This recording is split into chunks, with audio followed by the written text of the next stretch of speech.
Okay, today we are on our Titan, as you can see, why do I say these things that are obvious? Let's restart. Okay, today we are using the Telesto because last time when I was using the Jotun on my Warlock with Devour, everyone kept telling me to use the Telesto with the extra reserves perk because the Telesto is the Telesto, and it's good apparently, which I did not know about. The last time I used this thing was back when Leviathan first came out, and since then I have not touched it once. But here we are trying it out, and let's just say that it is pretty damn good. So today we're just gonna get straight into it. First thing off that I want to go over is the armamentarium, exotic, the Telesto, why we're using it, and how it pairs up with our skill tree. Then we'll go over the weapons, the stats, and then finally the mods to bunch it all together. All right, so first the armamentarium, what it does, it gives us an extra grenade, and that's all it does.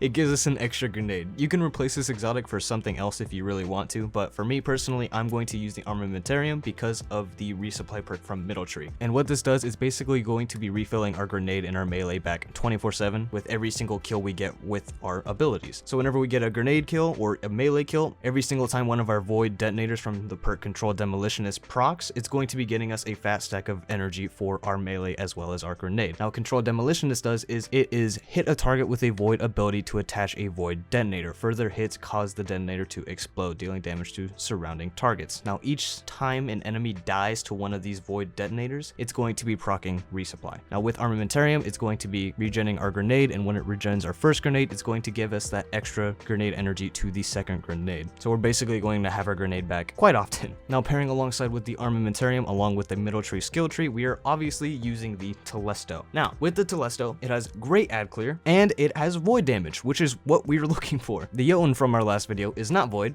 as you can see. So with the Telesto, we are going to be just using it to further enhance our chances of proccing extra reserves, which I will go over in just a little bit. But since we are on the topic of Telesto, what it actually does is fusion projectiles attach and detonate with a delayed void blast. Now, even though this thing shoots out little dinky explosives, they pack a much harder punch than you would think. The Telesto is great for clearing out lower tier adds and great for clearing out shields as well, even with match game active. But there is a few drawbacks that I should mention, and one of them is the boss DPS that it has. Boss DPS is quite a struggle when using the Telesto, and another thing that is a struggle is range. If you are dealing with snipers, as I will show in this video later on, against these sniper shanks that completely destroy me, I have to sit back and just slowly whittle down their shields with my scout rifle and whatever Telesto bullets I can hit until I can kill them. So range is a big drawback for me, which the Jotun can deal with easily, but that's just one of its cons. The pros pretty much outweigh the cons, especially when it comes to how easily the Telesto shreds enemies. Next off, our other two weapons, the Shattering Bone and the Falling Guillotine. The other two weapons can be whatever you want. For your heavy, I would prefer if you used a void weapon, just because we want some more ways to proc extra reserves. I for one am using either Falling Guillotine, my Tomorrow's Answer, Code Duello, or the Sub-Zero Salvo. Yeah, look at these three rockets, they're really pretty.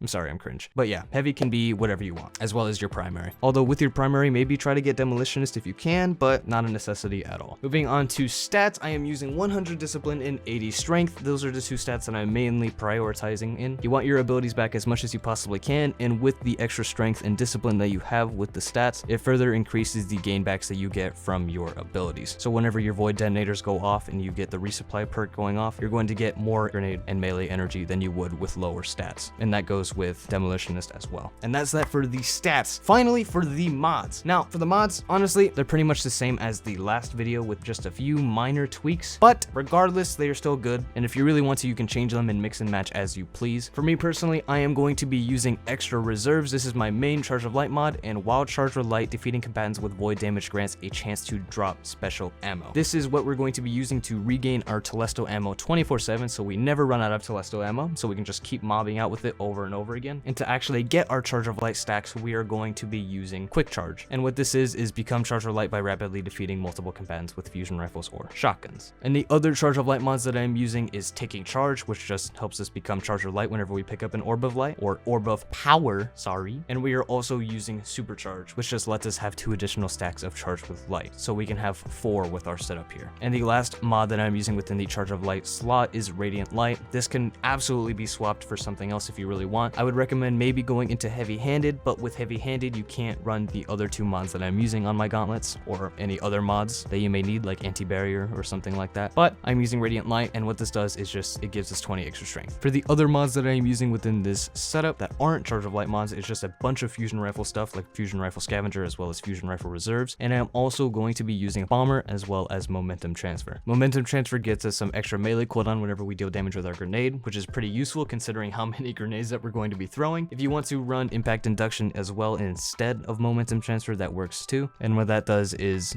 just basically the reverse. Causing damage with a melee attack reduces your grenade cooldown, which in hindsight, maybe Impact Induction is probably better, but totally up to you. And Bomber just reduces grenade cooldown when using your class ability. And that is going to be the setup. That is all we got for today. Basically, Telesto, Armamentarium, Middle Tree Void, void explosions everywhere, which equals tons of fun. But just remember, one big drawback is the range on the Telesto as well as the boss DPS. Another thing to note is with your gauntlets, you may need to switch around these mods, like I mentioned earlier, for stuff for Overload, Unstoppable, and Barrier champions. You might need to go Disrupting Blade or even a Sniper just because you have that slot taken up by the Telesto. So make sure you have enough mod slots in order to run something for your other mods, for the Lost Sectors as well as the higher tier content like the Grandmaster Nightfalls or the Master Nightfalls. Although, to be 100% honest, I wouldn't recommend going Grandmaster with this build. But that is besides the point. Now, before I actually leave, I'm going to say real quick, the next video will most likely be either a Hunter build or another Warlock build or a Titan build. I don't know why I just said that. All right, I don't know what the next video is going to be. It can be any one of them. We'll see what happens. All right, I'll see you in the next video. Remember, I love you all. Thank you all for your support, and I'll catch you on the flip side. Peace.